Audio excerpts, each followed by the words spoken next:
You're not alone. If you need someone to talk to today, please contact Crisis Services Canada by either calling them at 1-833-456-4566 all hours of the day, or you can text them at 45645 at 4 p.m. to 12 a.m. Eastern Time. Remember, you're not alone, and Crisis Services Canada is here to help.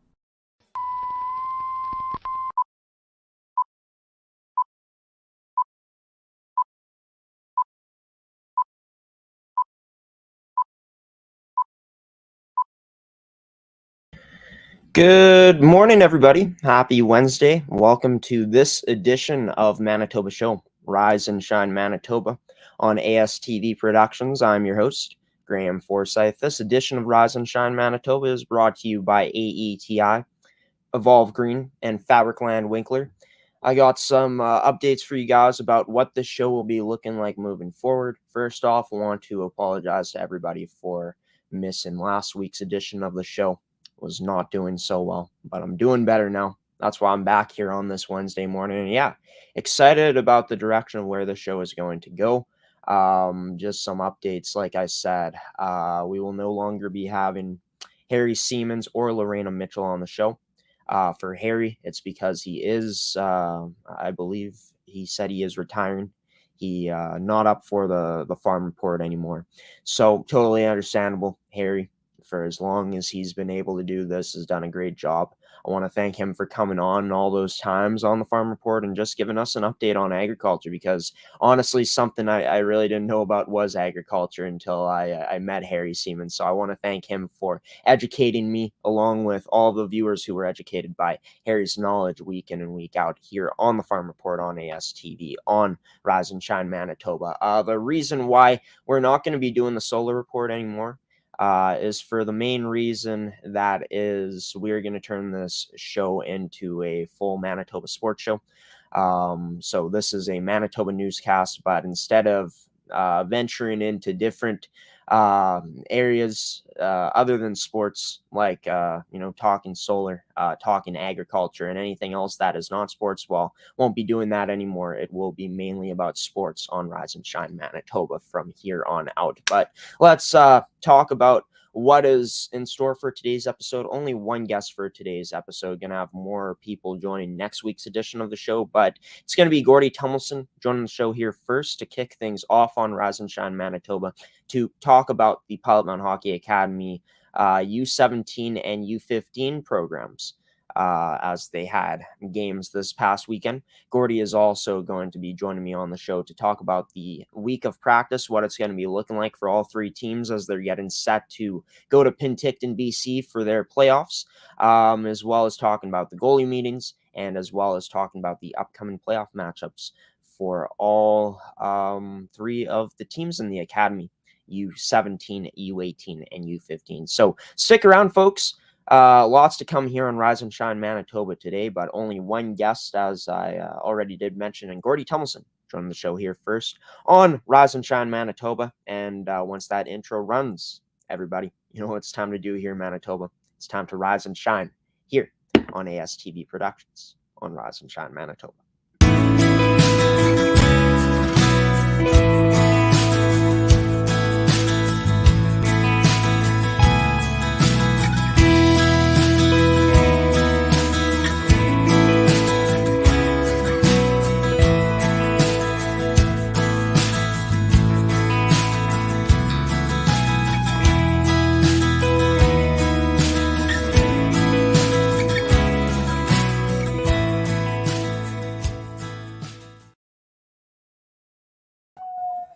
Well, the wind is howling where Gordie is at on this Wednesday morning. He joins this week's edition of Rise and Shine Manitoba on the Pilot-Mound Hockey-Academy segment. Gordie, great to have you on here on this Wednesday last week, because, of course, didn't end up having an edition of Rise and Shine that aired. But, Pilot-Mound, the U17 Prep Male Buffaloes, we'll start with that program first off, because we were there.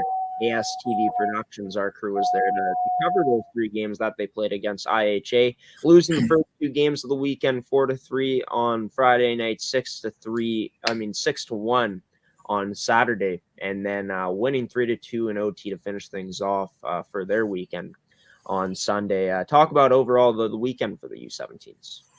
Yeah, it was a mixed weekend. We had not a bad game on Friday, 4-3. It was a loss, but a good game and back and forth and lots of shots and good hockey game between the two teams that are pretty equal. I don't know what happened on Saturday. We just did not come out. The other team seemed to be a little bit more feisty. I'm not sure why, but they kind of pushed us around a little bit, and we didn't push back, and that ended up a 6-1 loss. And then we came back on Sunday morning with a much better game. Certainly had the play for the most part. Their goalie was pretty darn good, but we managed to squeak out a 3-2 overtime win. So that helped us get through what would have been a dismal weekend had we not won. So it worked out okay. For this U17 program, one thing that they struggled with to start off the weekend, at least, was just connecting on passes, making that first pass, second pass out of the zone. Something that got a lot better was their passing as the weekend went along, especially on Sunday. It got better. Just talk about the adjustments, not only in that part of the game that the Buffaloes made this U17 program throughout these 3 games this weekend, but just overall how they adjusted their game throughout the weekend to be able to beat this IHA team 3-2 on Sunday. Well, I think the physical adjustments are pretty slim, and but I think it's the mental adjustment that was more important here. We played a really strong game on Friday and ended up losing, and that this team here kind of is pretty fragile. I think like all our 3 teams are fragile. When we get down in a game or we lose a game that's close, the next time we play, it's just like they're just down in the dumps, don't think they can ever win again, and it takes a lot of prodding by the coaches and the core guys to kind of get the rest of the team back up to playing at a high level. That certainly showed itself on Saturday. We played very poorly on Saturday, didn't show up at all. The feet were just like in cement. We weren't going anywhere, and that was a disaster. Coaches again prodded hard on Saturday after the game. Kids came back and played really well on Sunday morning. Maybe we're not quite as awake, or maybe we're more awake. I'm not sure, just at Sunday mornings, but we do seem to play better. And your boss and owner over there at Glenn Munford indicated that to me. He said, "You guys really play good on Sunday mornings. All your games should be at 10 o'clock. He wanted 11 o'clock. I said, no, we're going to go 10. It's a mental thing with our team. Again, the fragility's there, so we got our footing back for Sunday and played better. And then, of course, the passing, everything else is better. I mean, just because we show up and we're clear of mind, we're not pouting and feeling sorry for ourselves. So we played better. Moving to the U15 program now, they played 2 games this past weekend, going to the Barkman Arena in Cairnport, Saskatchewan, to play the Prairie Hockey Academy. I don't see the scores posted here on the website, but I assume you guys release them on social media. And I know you probably know about the scores here, Gordie. Talk about the past 2 games this weekend for the U15 program. Well, we had a split of Prairie.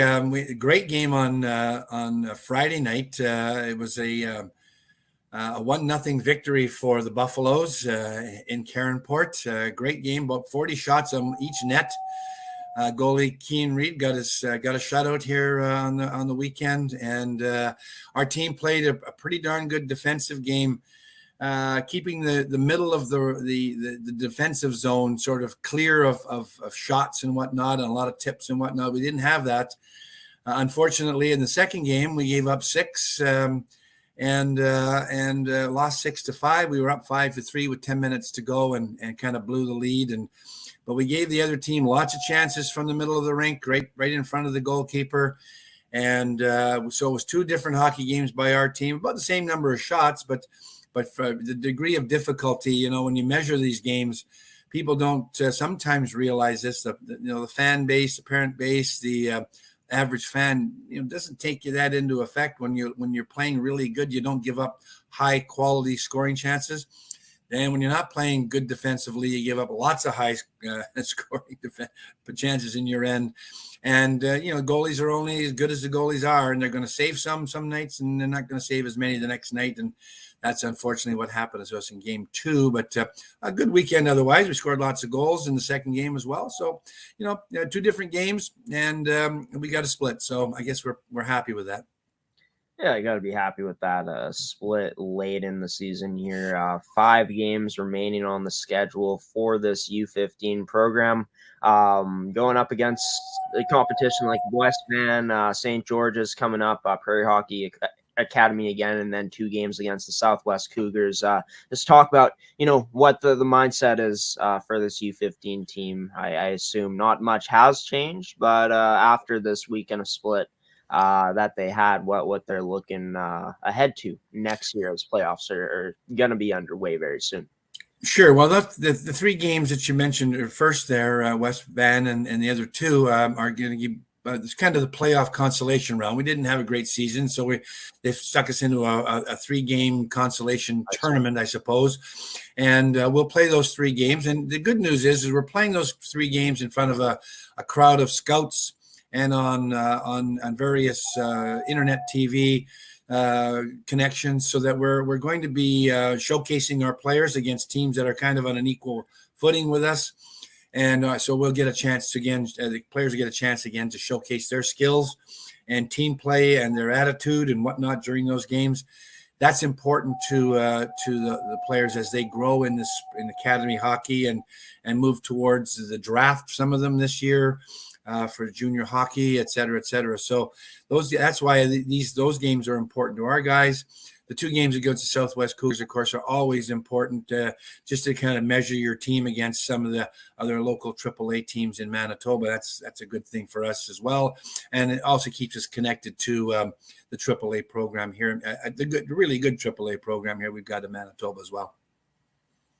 Well, it should be interesting to see how that consolation tournament goes for this U15 team, as well as their games against the Southwest Cougars. But we'll have that news, those updates coming up next in the next 2 weeks about how those games will have transpired. But let's talk about the week of practice now, Gordie. What's going to be in store for all 3 teams in the academy here? Well, we continue to work on our physical conditioning. We're in pretty good shape. We can compete right through to the end of the game, get into overtime where kids aren't tired. They've got some legs still with them.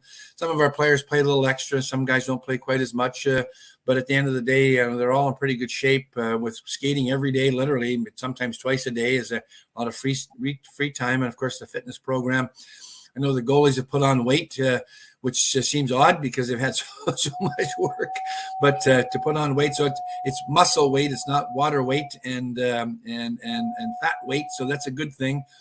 So we're looking forward to continue the conditioning and of course team play, just in sort of specialty teams again, working on some little things that we try to keep clean up.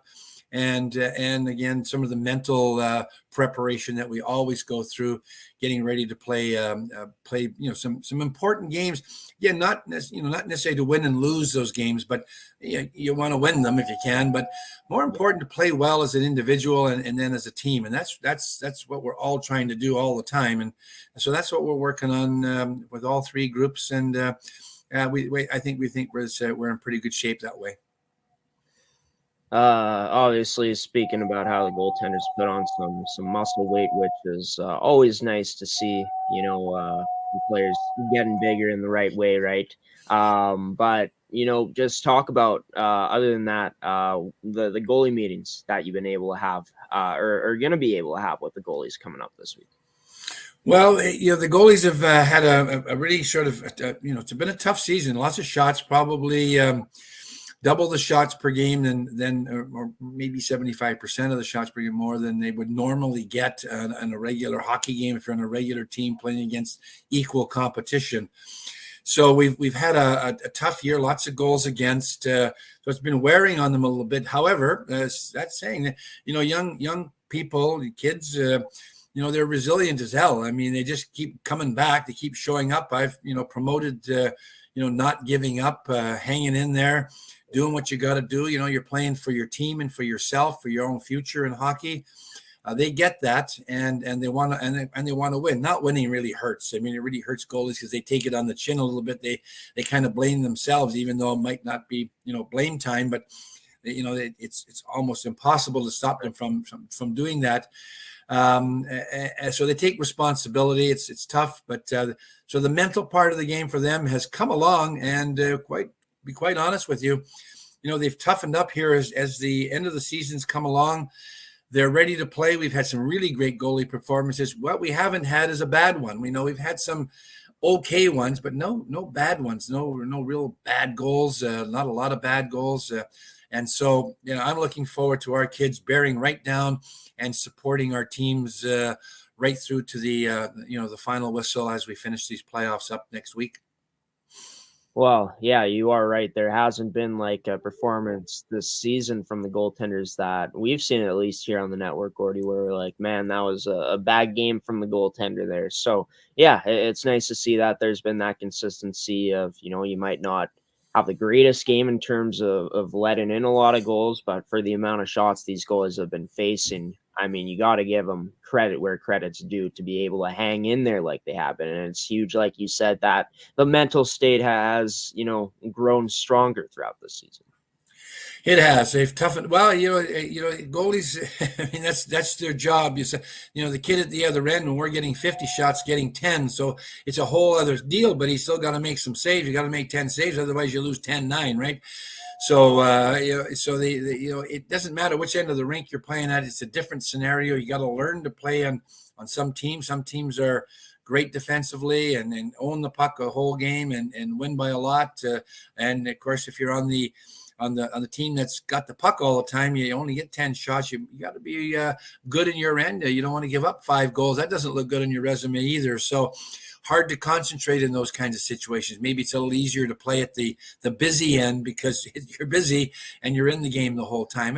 So there's a whole bunch of mental things and emotional things that we goalie people have to kind of work with and work on, and we do that. And we've had an up and down season, but I think we're in a good place on the goaltending side. I guess we'll find out in the next week or 10 days. Let's get into the weekend coming up now for the teams in the academy, the U17s, U15s, and U18 programs from Pilot-Mound Hockey-Academy. Yeah, the playoffs for us are going to be a great time and whatnot. I guess we're just going to see where our kids fit under some different kinds of pressure. That's important. And of course, they're playing for their futures in hockey. Some of them, not everybody's going to go to junior hockey or college, but a lot, that's what they're here for. They're trying to get there, I think, for the most part, at least the ones that we know of. And so, they're showcasing their skills and their mental state at the time, learning from that. And of course, they'll take whatever they get out of this into their next season. They'll grow over the summer and they'll become bigger people. They'll be stronger people. They'll play on our team or on other teams next year, and hopefully they'll excel. We've had a great deal of success, moving kids through our program, through playoffs, and then into other programs the year after. In particular, the graduates. I refer to even 6 guys playing on the OCN Blizzard this year from the last 2 years of our program. So that's a really neat deal that has occurred here for us, in Pilot-Mound at our academy program. And so, yeah, we're looking forward to seeing where our guys take themselves, our guys and our gals, take themselves, and then again showcasing their skills so that scouts and whatnot will see them and select them in various drafts or to try out or to make their teams in North America somewhere. Well, playoffs on the horizon here for Pilot-Mound Hockey-Academy and for the CSSHL. Gordie Tumilson joining me on this Wednesday on this edition of Rise and Shine Manitoba show. Gordie, until next week when we talk again here about Pilot-Mound Hockey-Academy. You take care. That's great, Graeme. Thanks. We'll talk to you again. And Gordie Tumilson joining this edition of Rise and Shine Manitoba, the only guest in today's episode. We'll have more guests joining next week's edition of Rise and Shine Manitoba. But if you want to check out Pilot-Mound Hockey Academy's playoffs, their schedule, be sure to check out either CSSHL's website. check out Pilot-Mound Hockey-Academy.com for just Pilot-Mound stats and just their schedule. But if you want to see the entire playoff schedule for the CSSHL, visit csshl.ca to find out. So, going to go to a commercial break now, and coming up after the commercial break, it's this week's edition of Graham's Opinion. And coming up, I'm going to be talking about the Winnipeg Jets' last 7 games, the good and the bad from those 7 games that they've played since the last time that I've talked about them. Also, what I think the Jets should be doing heading into the trade deadline this year. Also going to talk about the players on the trade bait list that TSN has, as well as talking about the NFL offseason so far, as there has been a pretty big move that has happened. I'll talk about that here. Coming up as the show goes along today, Rise and Shine Manitoba show on ASTV Productions. Stick around for more after this commercial break.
Welcome back to this edition of Rise and Shine Manitoba, everybody. Gordie Tumilson joined the show here most recently. He is the only guest in today's show to talk about Pilot-Mound Hockey-Academy, the past weekend of games for the U17s and U15 prep male programs, as well as what this week of practice will be looking like, what the goalie meetings are looking like this week for the academy, as well as talking about the upcoming playoff games that this academy is going to be having in Penticton, BC. As the CSSHL playoffs are upon us very soon. But yeah, hopefully everybody is having a wonderful Wednesday morning up until this point. We'll have more people joining next week's edition of Rise and Shine Manitoba. I know I say that a lot, but I am working on it right now, setting up some bi-weekly segments. So that is in the works.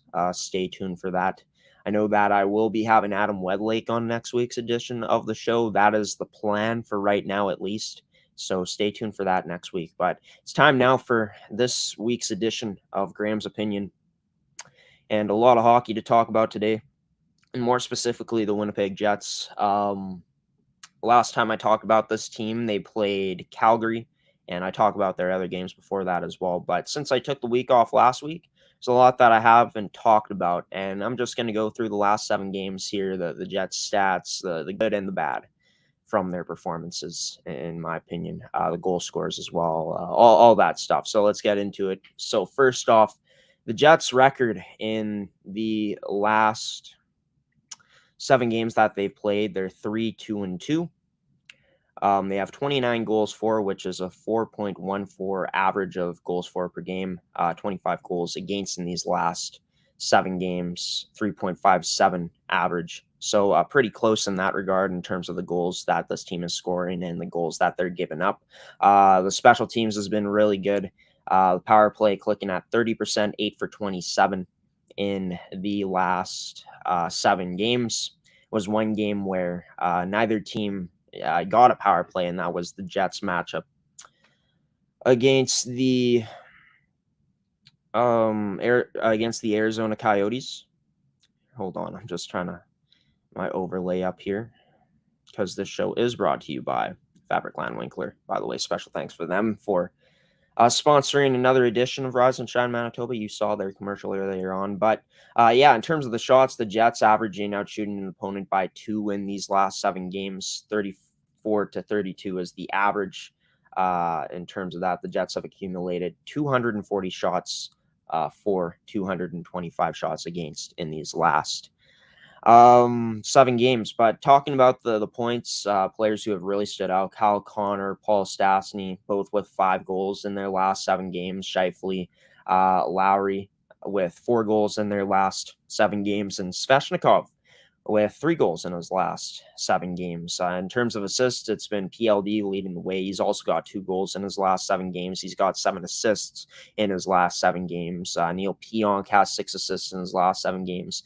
Kyle Connor, Mark Scheifele, and Blake Wheeler all with 5 assists as well in their last 7 games. But talking about the good for the Jets, well, got to go with special teams. I mean, when you're able to have your power play working at 30%, it's always a good sign when you see the power play percentage in that type of category, in that percentage. The penalty kill has been phenomenal. The Jets have only let in 2 PK or 2 power play goals in the last 7 games, going 21 for 23 on the PK.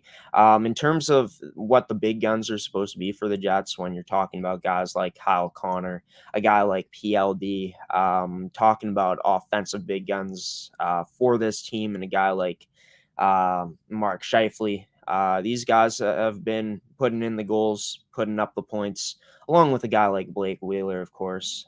Been really liking Svechnikov's game in both ends of the ice. I think he's a great complement to that Kyle Connor and PLD line, and that's something that I've wanted the Jets to do, and they've been using this line, and they haven't gone away from it, and it's been arguably, if not the best line for the Winnipeg Jets. I would say it's the best line for the Winnipeg Jets in these last 7 games and for a while here. But when this Jets team plays with high energy, when the motor is running at 110%, this team does really good things. Just looking back to the game yesterday against Tampa, a game that I went to, which was awesome to see the Jets come away with that win. You just see here when the Jets would use their speed, when they would get down low, use their good forecheck that they've displayed this season, able to make quick decisions, players going into good positions to get shots, continuously moving, trying to find options that our teammates are, making it easier on this team, really generating some good puck possession as well, getting good shots from the point and getting good shots from the slot area. I mean, that comes down from just the high energy that this team is playing with. They play fast, and when they do play fast, good things happen. Talking about the zone entries, I mean, the team yesterday looked like they had very good zone entries against Tampa Bay and were established in the zone well. They played good in the neutral zone as well. And really, yesterday, the Jets, honestly, from what I saw, actually cared on the back check. We're applying some good back pressure, and we're also keeping a good gap on Tampa Bay. And when the Jets do play good, these are the things that come together for this team. But it's about that consistency, and something that the Jets haven't had. The D-zone errors have still been evident in these games that the Jets have played, in terms of just losing their man, letting people get in behind the last line of defense, which are the Jets' defense, getting burned in tight, in terms of just losing positioning, and just some costly turnovers as well throughout these games. So that still hasn't changed for the Jets. You know what else hasn't changed is blowing leads. And this team has blown 3 leads in these last 7 games. One of them did not cost them because they were able to get the win over Montreal. But when you're up 4-0 on a team like Montreal, and I know they're a team that has been playing a lot better as of late since Marty St. Louis has taken over. But when you're up 4-0 and you give up a 4-0 lead, I don't care if you win the game or not, because the Jets did win the game, which is great. They need points, but that's just something that can happen. And when it happened against Colorado, when this team was up 3-0, well, Colorado was just too skilled, and this team let up 6 unanswered goals after being up 3-0. They gave up a 2-1 lead and a 3-2 loss to Dallas. But who are we kidding? The Jets got outshot heavily in that game. So there's been a lot of good things from the Jets. There's been a lot of bad things from the Jets. And, this team as good as they may show in games or as bad as they may show in games, I'm going to be honest, this team isn't making the playoffs because you need that consistency, and the consistency hasn't been there for this Winnipeg Jets team. Because when you talk about this team playing at high energy, doing some good things like doing good on the forecheck, moving that puck around well in the offensive zone, getting chances, getting to the high quality scoring areas, having good back pressure on the back check, playing a good gap. Those are just things that have not been consistent for this Jets team this season. And, it's great to see that this team is putting up offensive numbers over 4 goals per game on average in these last 7 games. But, what kind of Winnipeg Jets team are you going to get? And that's something that I think has been a struggle for myself to find this season in this Winnipeg Jets team when watching them, because, hey, they could play really good one game and then they'll go out the next game and lose a game that they shouldn't have lost on paper. And, that's just the way it's been for the Jets. But I will say one thing. It was great to have my favorite player back on the team in Nikolai Ehlers. The type of energy that he brings, the speed, his zone entries have been really good. A very good possession player, and a guy that is a really good, responsible player at both ends of the ice. One of the most complete players on this Winnipeg Jets team, I would say. And yeah, he's been doing some really good things, generating some good chances, and he's a point per game since he's come back in his last 3 games. So that's been great to see. But for the Winnipeg Jets, taking a look at their schedule coming up.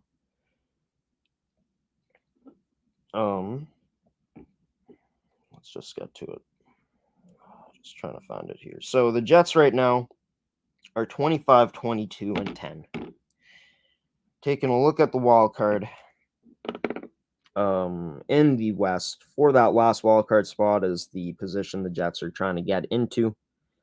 They are 7 points out of a wild card spot. So Dallas is in the last wild card spot with 56 games played. So there is still a chance for the Jets. 57 games played. They are 7 points behind, but they're going to have to go on a run here. And just looking at their upcoming matchups, they will be playing against the New Jersey Devils, who, taking a look at the New Jersey Devils, are playing some better hockey as of late, later into the season here this year. Have won 2 straight. So this is going to be a battle for the Jets, I feel like, against the New Jersey Devils. Playing against the New York Islanders coming up on Friday. That game against the Devils coming up tomorrow night. But playing against the Islanders on Friday, who are slowly getting their record back to 500 here. They are 8th in the Metro, they are 6th in the Metro, actually, but they have been playing better as of late. And then the Jets going to be playing against the Blues, a team that they seem to match up good against. Playing against the Golden Knights, who the Jets have beat in the past, coming up on Tuesday. So those are the games that I'm going to be talking about. And yeah, we'll have to see what happens. I won't give my predictions, but there's going to be some tough games for the Jets on that schedule. I think there's some winnable games there for sure. No doubt about it, if the Jets are able to come out and play their game the right way. But like I said, it comes down to the consistency that this team can play at. So with that being said, going into the Winnipeg Jets trade deadline now, what they should be looking to do. Well, this team is out of a playoff spot. And let's be honest. I'm going to be honest here. Now, I'm a Winnipeg Jets fan. I know I speak so critically about this Winnipeg Jets team, but it's because I expect more out of this team and out of this lineup and out of the prospects that this team has drafted for these guys to be able to play. This team did have a Stanley Cup window back in 2017-18. All of a sudden, it closed very fast. I mean, that might just be the way the NHL goes, but disappointed as a Jets fan. But now we're here. The Jets, this was supposed to be the year where they're going all in to be able to, win it all. Be able to make a deep playoff run and place top 3 in the division in the Central. They have not done any of those things, really. They're not winning games the way they should be, at a high level that they should be, in my opinion, for what is expected of this group coming into the season and the expectation that is placed on them. This team is not top 3 in the division. This is a team that on paper at the start of the season very well could have been, but we're way past that point. And this is a team that is battling for a second wildcard spot at this point. Now, what should the Winnipeg Jets do, in my opinion? I think you plan to sell at the deadline. And I mean, this team, from what I saw the last time I checked, had 0 cap space. We'll take a look at the numbers here on capfriendly.com. Check it out if you want to see not just the Winnipeg Jets cap room or like their contracts and all that stuff. It's pretty cool. It shows you the projected cap hit that teams use. So for the Winnipeg Jets, I'll run through what they list for them here on the site. The Jets have a projected cap hit of $88.2 million. They've used a projected long-term injury reserve of in terms of money of $6.7 million, and they got projected 0 cap space left. And then you scroll down here on the site. I'll actually show you the screen here. I think that'll be a bit better in terms of just rather than explaining it. We'll get the overlay out here off for a moment, but you can see here the Jets projected cap hit, all that stuff I was talking about. Take a look. It shows the draft picks the Jets have here, and it also shows their forwards, their defense, their goalies, long-term injury reserve, and then all this other stuff. Honestly, not the best at looking at this stuff, because it is kind of confusing to me at times how certain teams are able to move money and move players to teams that might not have that much cap, i.e. the Vegas Golden Knights. But yeah, I mean, looking at the Jets, I'll take this off the screen now, but looking at this team, yeah, I think they should sell, because if you think about it, it's going to be tough for this team to re-sign Kopp. There could be a way. I'm not saying they won't re-sign him, but it's going to be tough because he is going to be asking for a raise. He's had a pretty solid season. Let's take a look at what type of stats that Andrew Kopp has put up this year.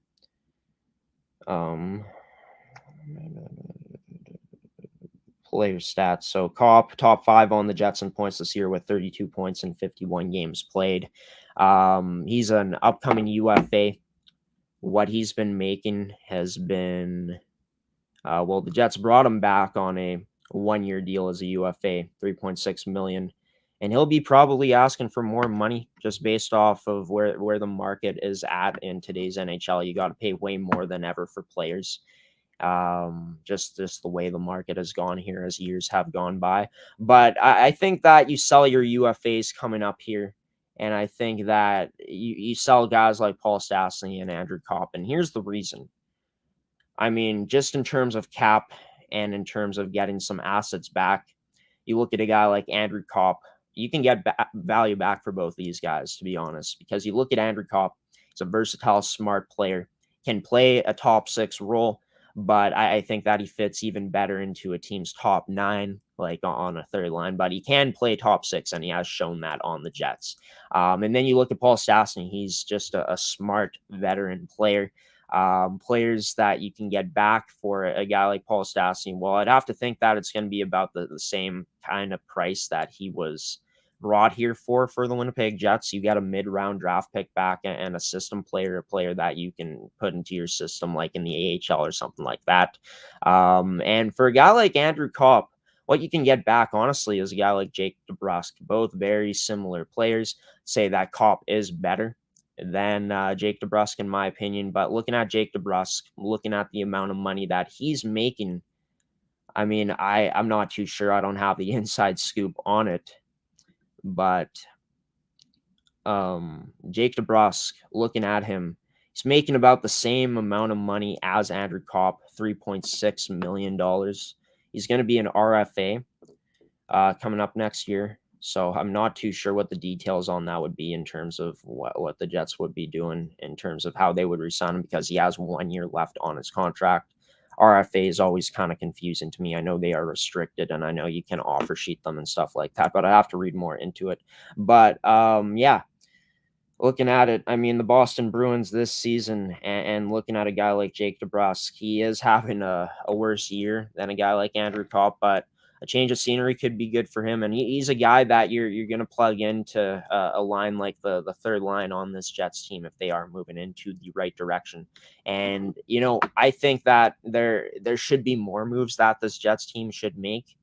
I think that the Jets should trade Scheifele. You can agree with me or disagree with me on that, but I think it is time, and I love how he is boosting his value right now. And I honestly wouldn't be surprised if the Jets ended up keeping him, just with how loyal this Jets team, this organization is to their, their core, like guys like Scheifele and Wheeler. But I think for now, you trade guys like Kopp and Stastny just because you can get value back for them, and rather than just losing them for nothing.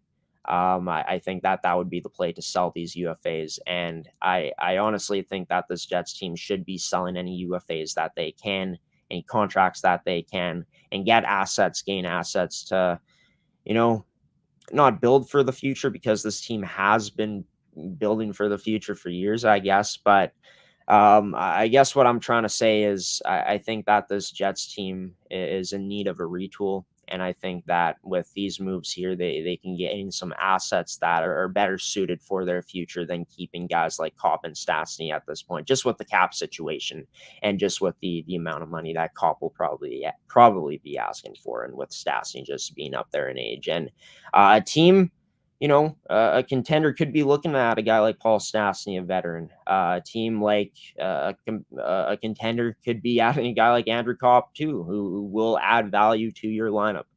But yeah, that's my my opinion on what the Jets should do leading up into the trade deadline. What they should do, I think they should sell, and I think they should sell big here coming up. But talking about the NHL trade deadline, before we go to commercial break, I'm not going to touch on any of my opinions on what I think should happen. That is coming next week, as the trade deadline happening on March 21st. It is March 9th today. So trade deadline will have already happened by the time I talk about it on the 23rd, I believe. But yeah, stay tuned for next week, folks, as I will be talking about my predictions for some of the biggest names that will be on the trade bait list. Just looking at the list that I got right here from TSN, you're talking about guys like Jacob Chychrun, Claude Giroux, Ben Sherrod, John Klingberg, and Mark Giordano atop of the list. Jake DeBrusk is there as well, Justin Braun, Alexander Gorgiev, Colin Miller, Ricard Raquel, a guy like Andrew Kopp is there as well. In terms of goaltenders, you got people like Gorgiev, of course, who's a goaltender. Braden Holtby, as well as Ilya Samsonov, and Marc-Andre Fleury on that list as well. So those are just some of the names. I'll get into the names next week coming up on Graeme's Opinion on Rise and Shine Manitoba. But yeah, that is going to do it for the NHL portion of today's edition of Rise and Shine Manitoba on Graeme's Opinion. We are going to take it to a commercial break here, and I'll be back after this commercial break to talk about NFL offseason, the NFL offseason, some things that are happening there right now, as well as finishing off with a rant in today's episode about my favorite artist of all time, making me kind of disappointed because I'm not sure if I'll be able to listen to his album, but we'll get into that coming up here next on Rise and Shine Manitoba on ASTV.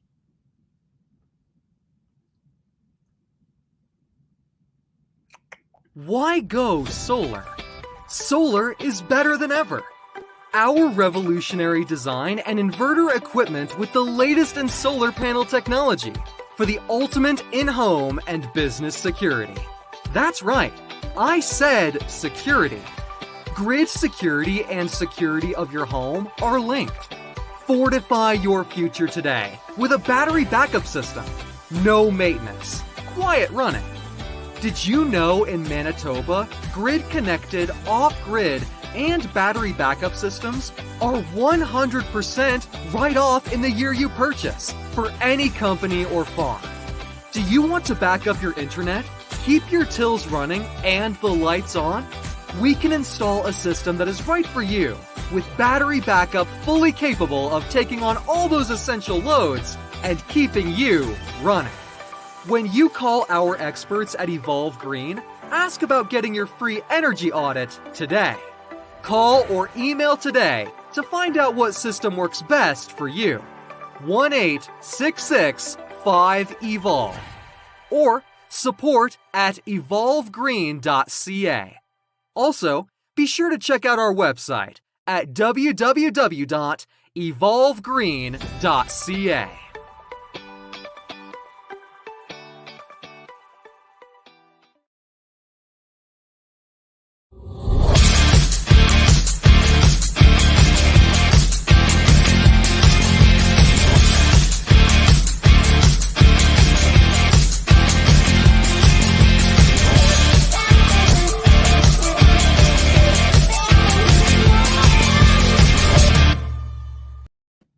Welcome back to Rise and Shine Manitoba here on ASTV Productions. Everybody just got done the first part of today's edition of my segment here, where I give my opinion, Graham's opinion. Just got to blow my nose. And it's funny. It seems like every single time I do Graham's opinion, I don't know what it is. My nose always seems to get itchy, kind of runny sometimes.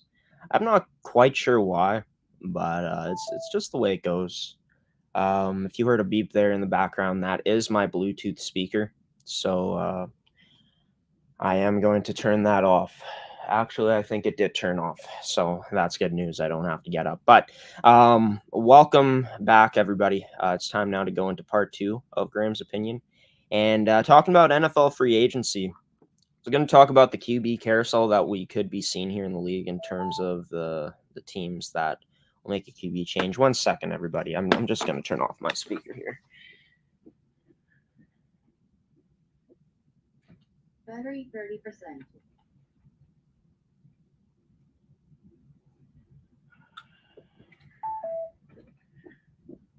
All right. I think we are set to go here, ready to continue. So, yeah, I was going to talk about 5 teams that will be making a QB change, and one of them already did. I'll be talking about that today, but I won't be talking about all these 5 teams. I will be talking about the biggest move, not the biggest moves, but just the stuff that's been happening in NFL free agency at this point. So let's get into it. Go on to one of my favorite apps, and honestly, my favorite sports app is The Score. I'm sure there's people here watching this edition of Rise and Shine that do use The Score as well. It has like every single league you could think of almost in terms of pro sports, like NHL, NFL. They got NCAA Men's Frozen Four tournament results, World Junior Hockey Championship results, college basketball, college football, NBA basketball, MLB, golf, mixed martial arts, Formula One racing, NASCAR racing, tennis, WNBA, anything you can think of. So definitely check it out. It is an app that I love to use because it also has like the scores, news. There's a chat that you can chat with people on. It's mostly about betting, but standings and leaders throughout leagues. So yeah, check it out for sure. But looking at the biggest news from NFL offseason right now, and that has to be Russell Wilson going to the Denver Broncos, a huge blockbuster trade that ended up happening, sending that man Russ over to Denver, giving him a fresh start in his career, turning a new page on the career of Russell Wilson. And let's just take a look at it here, folks, of what the trade looked like. We'll take a look. So Russell Wilson getting traded to the Denver Broncos. I'm not too sure why this is not coming up, but saying actually his MVP odds are significantly better after getting traded to the Broncos, which is interesting. But we'll take a look at it. Why can't I find the right source for this trade? Let's take a look at the score once again. I'm looking on my computer right now, but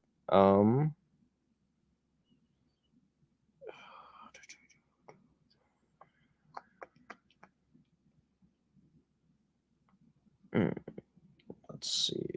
There we go. I got it. So Russell Wilson and the Seattle Seahawks agreed to trade quarterback Russell Wilson to the Denver Broncos in a stunning blockbuster, sources told ESPN's Adam Schefter. Wow, Adam Schefter, a source that is still used. I don't really understand why, but this trade is official, by the way. So the Broncos sent 2 first-round picks, their number 9 overall pick in the 2022 draft, and the 2023 first-round pick that they will be having as well. It's now Seattle's. They sent 2 second-round selections, number 40th overall, and for this year's draft in the second round, and a 2023 selection, as well as a 2022 fifth round choice. So yeah, gaining a lot of draft capital, the Seattle Seahawks did in this trade. Denver sent Drew Lock, tight end Noah Fant, defensive lineman Shelby Harris, as well as a 4th round pick back to the Seahawks. So a lot of pieces in this trade. This is a huge blockbuster. I want to see what Seattle gave up, because I'm not really seeing it here. Man,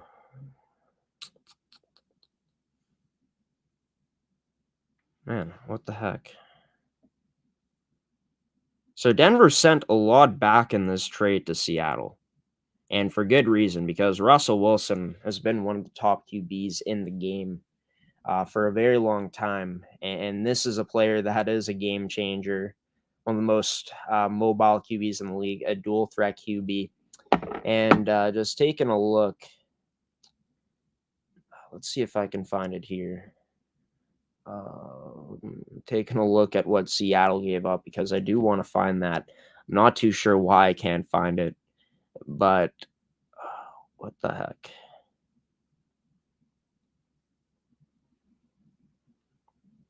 Okay, I'll try to find. I don't know why I can't find what Seattle ended up trading. This is so odd. I don't understand why, but okay. So also, if you guys want to find out what's going on in the NFL, JPA Football is also a great place to look. He posts like all the updates, all the news, the rumors, trades, free agency signings, all that good stuff, draft stuff, on Instagram. So follow him there if you want to see that, what he posts. But yeah, I don't understand this.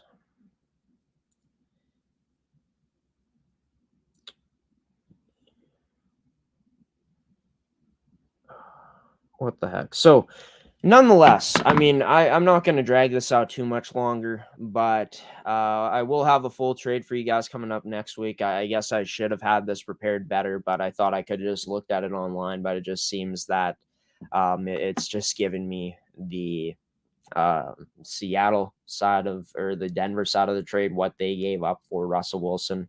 So I'm assuming they actually only gave up, if there is no real news out there about what Seattle gave up. I'm assuming Seattle only gave up Russell Wilson, but I'm not too sure. I'll have to look at that coming up. But I mean, for Denver, you finally get a QB that you can, have some confidence in Russell Wilson. I mean, no offense to Teddy Bridgewater, who's been through a lot in his career, but he wasn't going to get it done. Drew Lock wasn't going to get it done with this Denver team. And this team hasn't had really solid quarterback in play since the days of Peyton Manning for a short period of time. Brock Osweiler looks solid, but we all know what happened there if you do watch football. But Russell Wilson this past season ended up putting up 64.8% completion percentage, ended up having over 3,000 yards, ended up being intercepted 6 times, and put up 25 TDs on a Seattle team where their O-line wasn't the greatest. Now, taking a look at Denver, I'm not too sure about their O-line, but, for the Seattle Seahawks, for the Denver Broncos, you're going to get a QB that is going to have a lot of good weapons, and a guy like Jerry Jeudy, a guy like Cortland Sutton, Tim Patrick as well. Noah Fant ain't there anymore since he got included in that trade, but you're going to a team with a very good defense too. And I mean, probably the toughest part for Denver is going to be trying to get over the hump and trying to beat teams like KC. Justin Herbert's only going to get better. So obviously the quarterback in play in this division is at a high level with Mahomes and Herbert there. But Russell Wilson being at it, you could say that this division might have the most skilled QBs from almost top to bottom. You got a guy like Derek Carr in there as well. So these are 4 very good QBs playing in the same division against each other. But in terms of Seattle, you got exactly what you wanted in this trade as well, I think. You just look at what they got back. Getting a top 10 draft pick this season and a first-round pick for next season, 2 second-round selections, number 40 overall this year coming up, and a 2023 selection and a 2022 fifth-round choice pick. Not too sure what that means. And, for Seattle, you were also able to add a good piece at the tight end position like Noah Fant, and you were able to get some players back for Russell Wilson, obviously not at the same level. But I think draft capital, the picks that Seattle got, definitely something that they got to be satisfied with, because it seemed like the time was coming to an end, and it did with Wilson and the Seattle Seahawks. I think for Wilson, this is going to be a good fresh start for him, going to a team that has some talent in the Denver Broncos. A lot of people arguing that this team was only a QB away. I'm already seeing that their Super Bowl odds have skyrocketed since this, and for good reason. Russell Wilson is a phenomenal talent. Just for Denver's sake, you got to hope that he can stay consistent throughout the entire season, which has been a problem for Russell Wilson, probably the only problem in his game throughout these past years has been that consistency to keep up his high level of play throughout the years, because there's been times where this guy looks like the runaway MVP, and then a certain point of the season hits and he falls out of the race. So yeah, should be interesting to see what happens with Russell Wilson and Denver as he ended up going there. But talking about some other news, a player that is not going to be going anywhere else. He's staying put, and that is Aaron Rodgers. So Aaron Rodgers, it's been reported that the terms of the Rodgers contract, he signed a 4-year deal of a maximum $200 million deal, which makes him the highest paid player in the league history by average annual value. So per year, he's getting paid the most out of any player in NFL history. Huge for Green Bay. Absolutely huge, because Aaron Rodgers, even though he was not the greatest in that game against San Francisco in the playoffs, this team rides and dies with Aaron Rodgers. This is a back-to-back MVP, a guy that is still motivated. Obviously signing 4 years to be able to come back, and definitely the money was a big part of that, you'd have to think. And I know this was a guy that I heard that was contemplating retirement. And this was a guy that there was a lot of questions where he would go. I know that I said what a Denver move would look like for Rodgers, because I just threw that out there for fun last week. But honestly, I had no idea if Rodgers was going to be staying in Green Bay, retiring, or going to another team like Denver. But for Aaron Rodgers, especially since this team was able to franchise tag Devontae Adams as well, this team is still going to be the team to beat in the NFC North. When you talk about a guy like Aaron Rodgers, who's been so good for as long as he has been and has won back-to-back MVPs, you got Devontae Adams back. Your defense was pretty solid last season. Your running backs are pretty good as well, and you got a pretty darn good head coach. And Rodgers has some good chemistry with his weapons as well that he has on this team, not just Adams. You'd like to think that this team would want to add some more weapons at the skill position, but they haven't seemed to wanted to do that.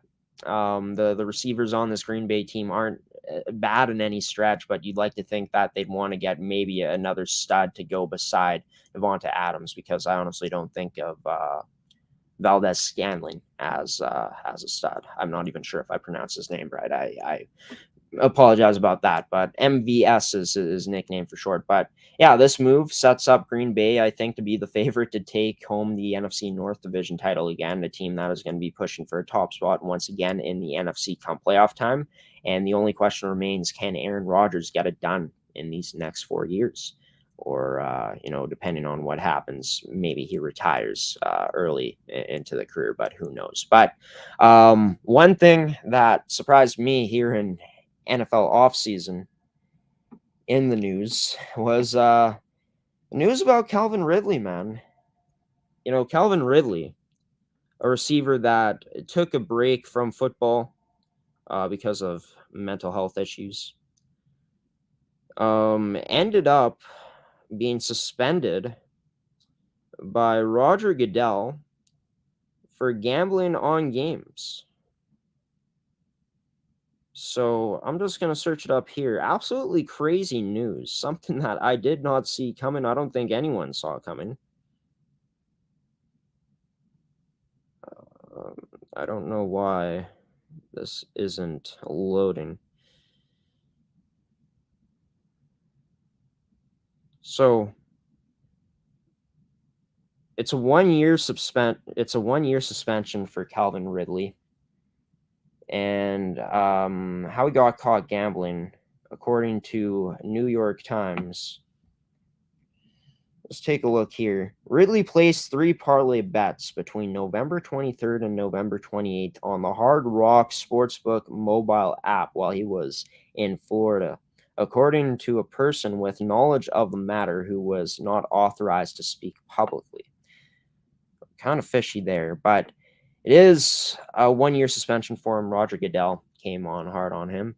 And no, I haven't looked too much into it.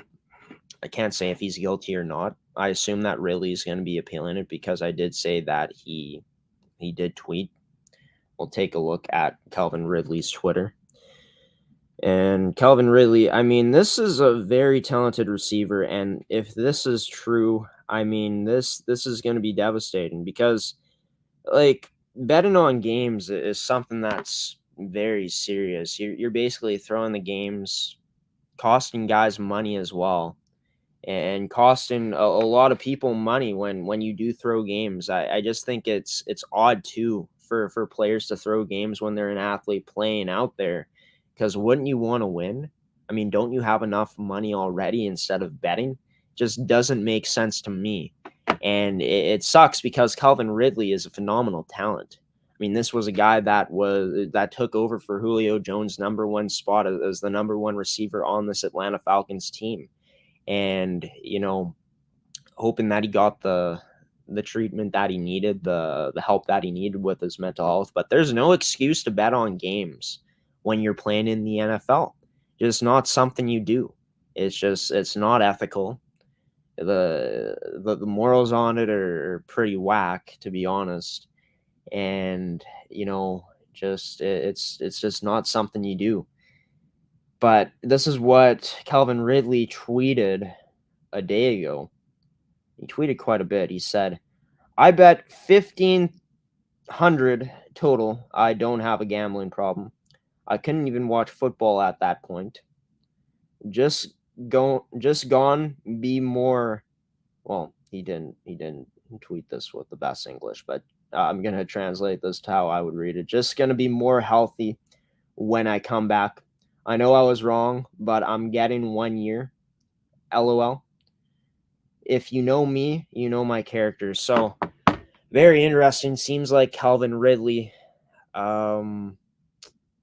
just looking at those tweets, said he knows he was wrong. So did he admit it there that he was gambling when he just said that he bet 1,500 total, that he doesn't have a gambling problem and that he couldn't even watch football? I don't know. It's weird to me. It's weird to me, this whole situation, but we will have updates on it. But my opinion on it is why do it? Why do it? You're an NFL player. You know the severe risk that gambling on games be for yourself. That's a big problem in sports. That happens from time to time. It hasn't happened. You haven't heard about it much. I haven't heard about it much. Besides some some examples, but for Calvin Ridley to do this, it's just disappointing to see, like I said, and hopefully, things get more clear and we get more clarity on the situation. But Goodell putting his foot down, suspending Calvin Ridley for 1 season. Now it's time to move away from the NFL offseason. I will have more news for you guys coming up next week. And as the NFL offseason goes along, leading up to the NFL draft and, of course, into the summer, because things could always happen there. But, yeah, stay tuned for that. Talking now about the final thing here on the show for today. That is Kanye West. Now, I'm not going to get into the type of person that Kanye is, because that's not what I'm here to do. I'm going to say this. Kanye West, for me personally, is an inspiration artistically, not his personality, but artistically. And, just what he's been able to do throughout his career, time and time again, setting the bar and not chasing the game, setting the standards for what, the sound should be in hip hop. If you are a hip hop fan, I think that Kanye West is an artist you got to appreciate, because I think he is more than a rapper. He is an artist. He started off as a producer. But this is a guy that is a very successful businessman. I believe he is the richest black man in the history of America. That was from a while ago, but just to have that title, I'm not sure if he is still, but to have that title, to do what he's done with his Yeezy shoes and with the Gap and with just everything that he's done. He's a creative genius, in my opinion. And this new product that he's come out with, he calls it the Stem Player, and it is one of the coolest things that I've seen out there. It is basically a Bluetooth speaker, but it's more than that. It's basically got 4 channels where you can put on a song. So, for example, you want to put on, I don't know, We Will Rock You by Queen. Well, you download all the stuff onto the Stem Player website, and we'll take a look at it. I believe it's called stemplayer.com. Yeah, stemplayer.com. So you type it in, and I'll share the screen here, actually. I'll also plug in my computer, because it is dying a bit. But yeah, it seems like it isn't loading, but yeah, what the Stem Player is, basically, it's like a Bluetooth speaker. What you got to do is you got to download all the music onto the website stemplayer.com, I'm pretty sure. But it has an option. You can plug in the Stem Player, and then you can download all the music that you want to download onto it. I heard that the Kanye West songs, if you are isolating songs, his songs sound way better, because I think they probably are made better for that type of isolation. But say you want to listen to We Will Rock You. I don't have the Stem Player on me because I haven't bought it. I'm going to get into the price in just a moment, because that is my only problem with the Stem Player from what I've seen. I mean, I haven't had it, like I said. I don't own it, but yeah, so We Will Rock You. Say you only want to listen to the beat, right? I mean, sure, you can go on to YouTube and look up the instrumental, but you can actually isolate the sound. There's an option for it. So you can bring down Freddie Mercury's voice, isolate the instrumental to only be playing. If you want to isolate the guitar, I'm sure you'd be able to do that. Or if you only want to hear the voice of Freddie Mercury singing, you can isolate that. It's just cool because you can isolate sounds with this, and basically you can remix any song the way you want. And I think that's probably the coolest thing about the Stem Player, is that it makes you feel like you're the artist. I mean, Kanye West will give you the tools, like his song, to give it to you. You can listen to it normally, but just to have the option to do that, it's revolutionary, to be honest. But here's my biggest issue with it. And the reason why it is my biggest issue, like I said, I'm a huge Kanye West fan. He's my favorite artist of all time. I don't think I've only hated, not even hated, I've only disliked one Kanye West song, really. That's how huge of a fan I am of Kanye West. You take a look at my Apple Music past year in review from 2021. Yeah, Kanye West had 81 hours played of music by me. He was by far my most listened to artist, and yeah, it just proved it because the artist Lorde, that female singer, if you guys don't know who that is, you remember the song Royals. I'm not too sure the song Team. Those are probably two of her biggest ones. But yeah, she was my second artist, coming in at second most listened at 21 hours. So just speaks how huge of a Kanye West fan I am right there. I love everything he's done, and I'm excited for this new album he's going to be releasing. It's called Donda 2. He did a live listening party, which was awesome to see.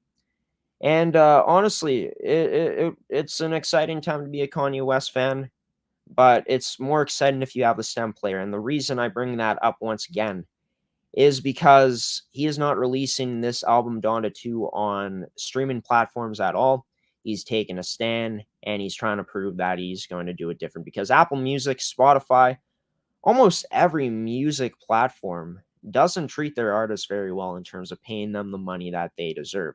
Well, what Kanye West is thinking with this Stem Player, this is his product. He's a businessman, and he's going to be selling this for you to listen to his album. So he's going to be making more money than he ever has on Apple Music. And I'm not too sure, but I think that he's already made a lot of money because he sold a lot of Stem Players. But here's the problem. And again, I got to credit Kanye West here before I get into this, because this is a revolutionary idea. And I do agree that artists do not get the respect they deserve on streaming platforms in terms of the money that they're gaining. It's a tough go for artists out there. So I respect Kanye for trying to change the way people think of listening to music. And I also appreciate the way that he's trying to set the bar for other artists to know that there are different options than Apple Music and Spotify and places like that to release your music. But here's my biggest concern with it.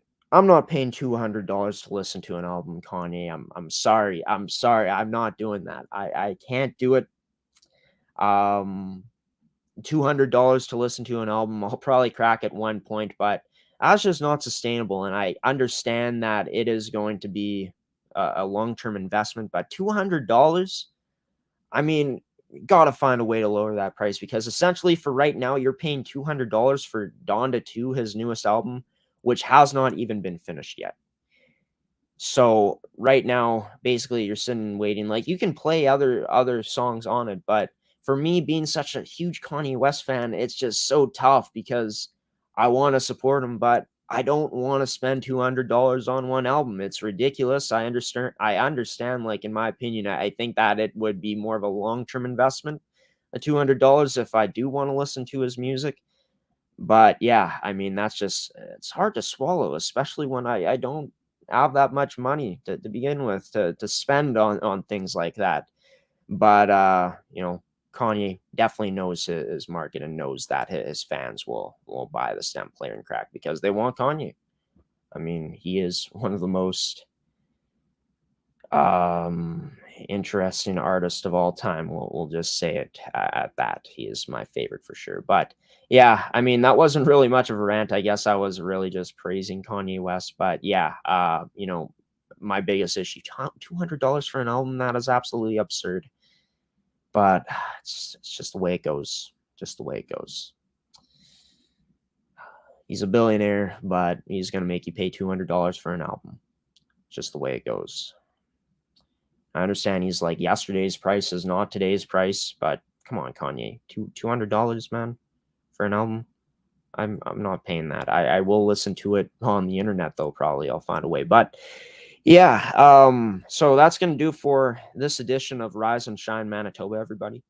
I know that I said at the beginning of this episode that this show, the content that I'm bringing, is going to be strictly sports, but I will say this, Graeme's opinion will be rant still about just anything, just talking about anything, always talking about sports, of course, but from time to time, I'm going to talk about entertainment, and I think that is something I'm going to be including in, like I talked about Kanye West today, but going to be talking about maybe some of my favorite TV shows coming up later on here in the year.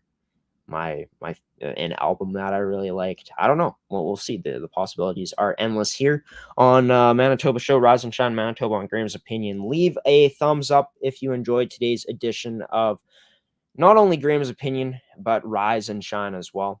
I also want to hear your guys' thoughts on what you thought about the segment today, Graeme's Opinion. So be sure to check that. Be sure to comment if you want, leave a reaction if you want on Facebook as well, if you are watching on there. But yeah, coming up next week, gonna have more of Graeme's Opinion. Stay tuned for that. Next week on Rise and Shine Manitoba, gonna have Gordie Tumilson back on the show, as well as I'm hoping to have Adam Wedlake. That is in the works right now, Executive Director of Basketball Manitoba. So stay tuned for that.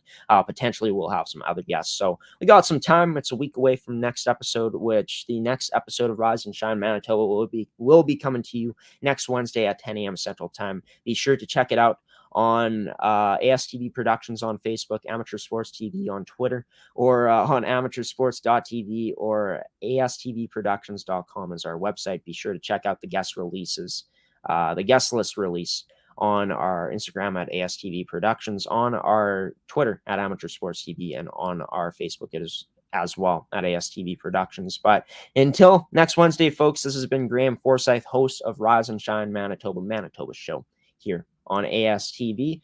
Have a wonderful rest of your Wednesday, everybody. Have a wonderful rest of your week. Have a wonderful weekend as well. Stay safe out there. And until a week's time, next Wednesday, when I see you all again here on the network on Rise and Shine Manitoba, this has been Graeme Forsyth, host of Manitoba Show, giving you the salute, the peace out, and hoping that you take care on this Wednesday morning and for the rest of this Wednesday. Bye, everybody.